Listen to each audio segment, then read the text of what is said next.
Hello, friends. I thought I would just have a little bit of a ramble about a concept that I'm finding increasingly important, and a particular trap that a lot of spiritual people are finding themselves in, and the solution to that trap. I call it dualistic non-duality and non-dual dualism. And if this sounds a little bit complicated, we can just break it down just a little bit. Okay. Dualism, like the name implies, is a philosophical position that two-ness is real, essentially. Often it is talked about in terms of mind and body, or God and the universe. This would mean a transcendental God that is not material, which is the opposite of God being part of everything, which would be immanence. That's what you get in the second perspective, which is non-duality. Non-duality, try to make this purple, it could also be blue, is essentially the position that the external appearance of duality, this kind of Newtonian billiard ball universe, is in fact not the case, is Maya, is illusion, is a product of the ego putting on an artificial lens that does not naturally belong there.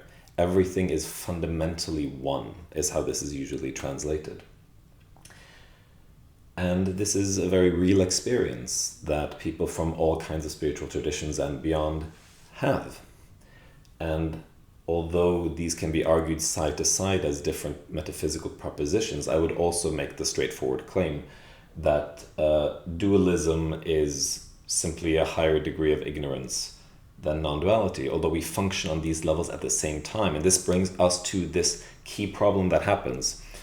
I call it dualistic non-duality. You see here?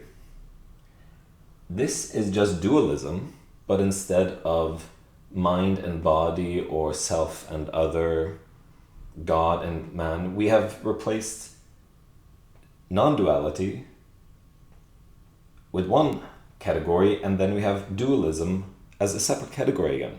So here we have this idea that non-duality is good, is sacred, is the right thing, as opposed to this totally different other thing, which is called dualism.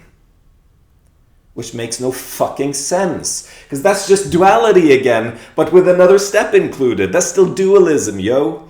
And this is what happens when you believe in spiritual teachings. Like you believe that we're all one. Or you at least you believe.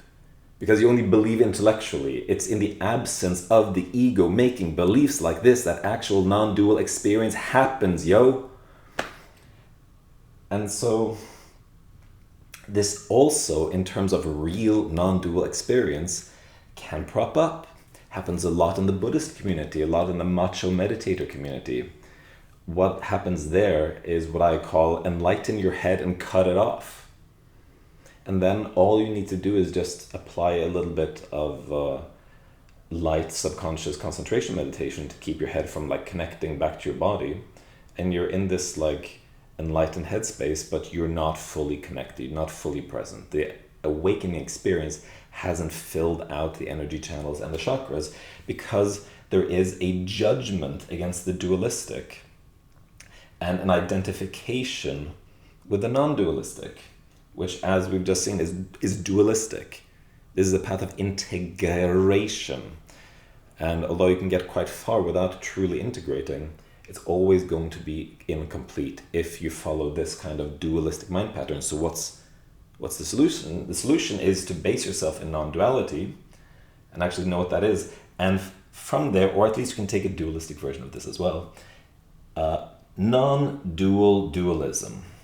Here we are based in the field of awareness. We know ourselves as God, as Buddha nature.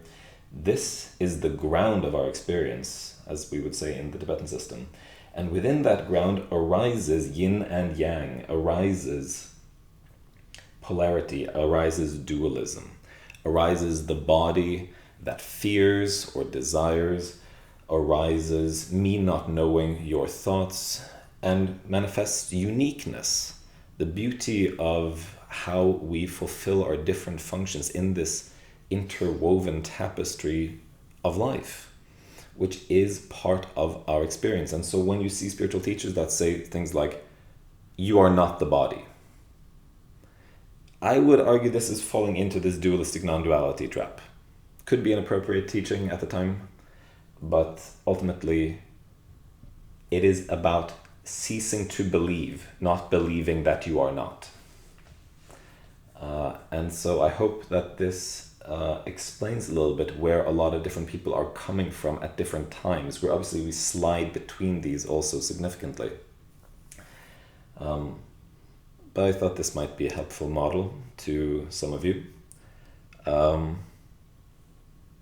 Namaste, and have a beautiful day or evening.